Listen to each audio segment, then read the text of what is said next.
पिछले एपिसोड में हमने देखा कि लैब में एक असैसिन्स के ग्रुप ने कब्जा कर लिया है और इन्होंने सिन को पकड़ने की बजाय लू को पकड़ लिया था। सिन और साकामोटो उसे बचाने आए थे, पर यहाँ उन असैसिन्स के बॉस के अलावा भी कुछ और भी बॉस है। मतलब इन्हें लू को बचाने के लिए पहले बाकी इन सबको हराना होगा। तो अब हम देखते हैं लू की तरफ, जो जेल में थी, और वहाँ उसे लैब का डायरेक्टर मिलता है।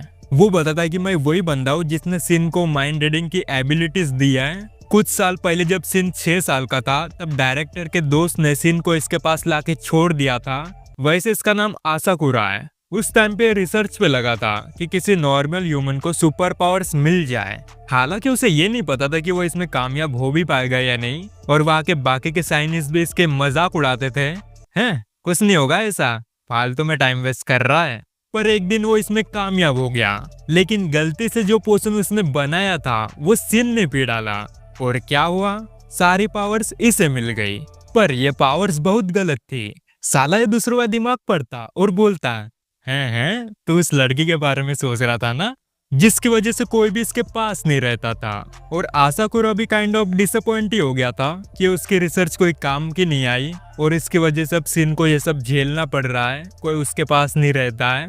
लेकिन सिन बोलता है कि ऐसा नहीं है, उसने अपनी रिसर्च में इतनी मेहनत लगाई है और अब वो उदास है। तो इसके बाद सिन भी वहां से लैब छोड़ के भाग गया था, क्योंकि वो इन साइंटिस्ट के साथ नहीं रहना चाहता था। लू आसाकुरा को कहते कि सिन को ऐसे पावर से कोई भी नफरत नहीं है, बल्कि वो तो उसके बहुत काम आती है, जैसे साकामोटो से बात करना। लू कहते कि कोई ना, अगर फिर भी वो चाहे तो वो सिन से माफी मांग सकता है, और साथ ही में लू भी माफी मांग लेंगे उसके साथ। अब हम साकामोटो पे आते हैं। वो नोटिस करता है कि हारीगुची ने उसके गले पे एक इलेक्ट्रोड इंजेक्ट किया है। जैसे वो हारीगुची को पंच करने जाता है, हारीगुची साकामोटो के ब्रेन सिग्नल्स को बदल देता है, जिससे वो पंच जाके सीधा सिन को लग जाता है।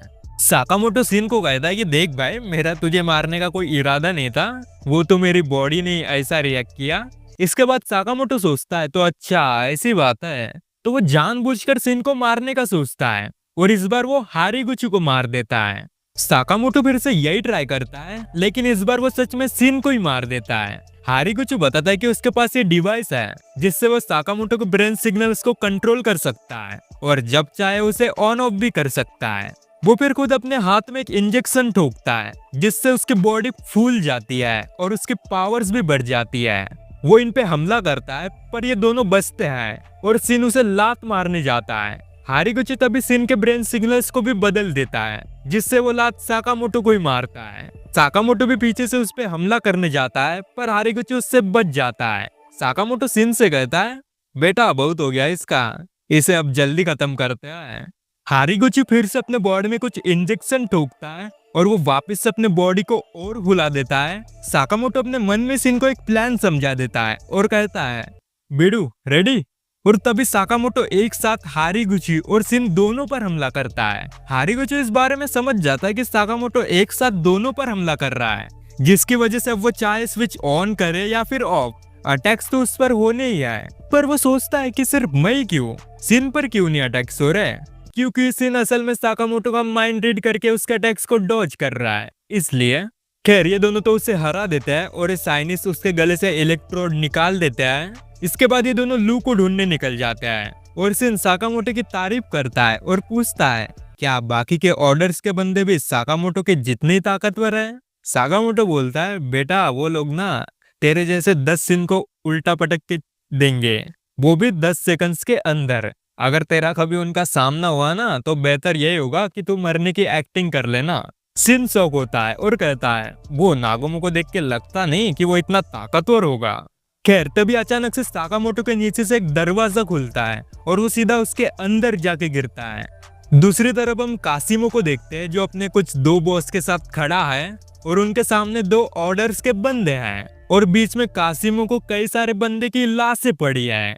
ऑफ कोर्स ऑर्डर के बंदे ने इन्हें मारा है। सिसेबा बोलता है कि हम एक्स अक्का स्लर को ढूंढ रहे हैं। कासिमो बोलता है, बॉस तो बहुत बिजी रहते हैं और ये लैब हमारे कब्जे में है। सिसेबा बोलता है, अच्छा तो इसका मतलब तो तुझे मरना ही होगा। पर तभी वो देखता है कि वो 2 लोग सिसेबा के सामने आ गए हैं, और वो कासिमो से पूछते हैं, तो बोलो बॉस, क्या हम इसे मार डाले? कासिमो बोलता है, अरे तुम्हें जो करना है करो, मार डालो इसे। ओसारागी ये देखती है और सिसिबा से पूछती है अगर बात खत्म हो गई है तो लड़ाई शुरू करें। और तभी झट से अचानक से हम देखते हैं कि ओसारागी ने उन दोनों बंदों का सर ही काट डाला है। कासिमो ये देखकर कहता है अरे भाई तुम्हें किसी इंसान की परवाह है कि नहीं। वो फिर खुद इनसे लड़ने के लिए तैयार होता है और अपने हाथ से स्टिचेस निकालता है जिसके अंदर उसने कई सारे ब्लेड्स छुपा के रखे थे। वो तेजी से जाकर सिसिबा पर स्लैश मारता है।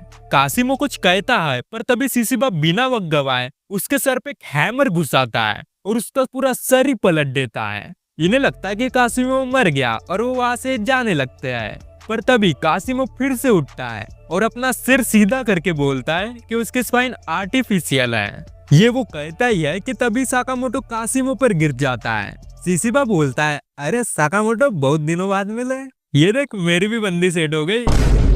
मतलब सिसिबा साकामोटो को ओसारागी से इंट्रोड्यूस करता है कि ये देख ऑर्डर में एक और नई बंदी जुड़ गई है, क्योंकि जिस वक्त साकामोटो ऑर्डर में था तब ये लड़की नहीं थी, इसलिए साकामोटो उसे ये सब बताता है।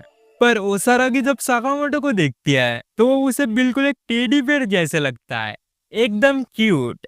कासिमो साकामोटो का नाम सुन के पहचान लेता है और कहता है तू वही इकलौता इंसान है ना जिसने एक्स को चोट पहुंचाई थी। साकामोटो को कुछ समझ नहीं आता और पूछता है अब ये कौन है। सिसिबा कहता है कि ये यही का बॉस है जो लैब पर कब्जा करके रखा है, देख ले अब तू इसे। कासिमो तभी अपने बॉडी से बाकी के स्टिचेस भी खोलता है और कहता है कि वो साकामोटो को पकड़ के एक्स के हवाले कर देगा।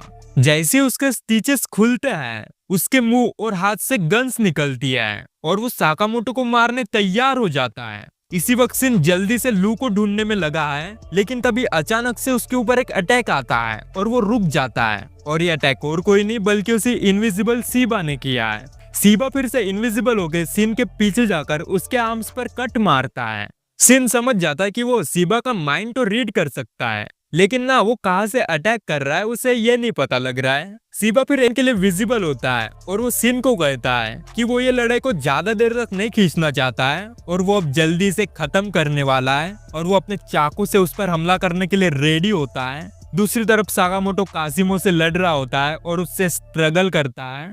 वो सिसिबा से हेल्प मांगने जाता है पर वो तो देखता है कि सिसिबा और ओसारागी दोनों वहां से निकल गए हैं और उसे बाय कह रहे हैं। साकामोटो कहता है ठीक है बिडू लोग, बाकी लोग को मेरा नमस्ते कहना। इधर ओसारागी सिसिबा से पूछती है क्या वो टेडी बियर को मतलब साकामोटो को अकेला छोड़ना ठीक रहेगा। सिसिबा कहता है उसकी चिंता मत कर, वो सब संभाल लेगा, मुझे नहीं लगता कि वो मरेगा। दूसरी तरफ हम सिन के साइड देखते हैं जहाँ सीबा ने उसके छाती में चाकू घुसा देता है। सिन गिरने लगता है लेकिन गिरने से पहले वो अपना खून सीबा के बॉडी पर फैला देता है। सीबा इससे डिस्गस्ट होता है, ईव अबे पागल वागल है क्या। तभी सिन एक स्माइल करता है और कहता है अब निशाना नहीं चूकेगा। सीबा को कुछ समझ नहीं आता और तभी दो बुलेट्स आके सीबा को लग जाती है। वो शॉक में गिरता है और हम देखते हैं कि हिसुके वहां पे आ गया है और उसने सिन को बचा लिया है। और ये यहाँ पे कैसे आया, हिसुके के पिसुको ने साकामोटो की लोकेशन पता कर ली। तो हाँ बस गाइस ये एपिसोड यहीं पर खत्म होता है, तो मिलता है किसी नई वीडियो पे, तब तक के लिए बाय बाय।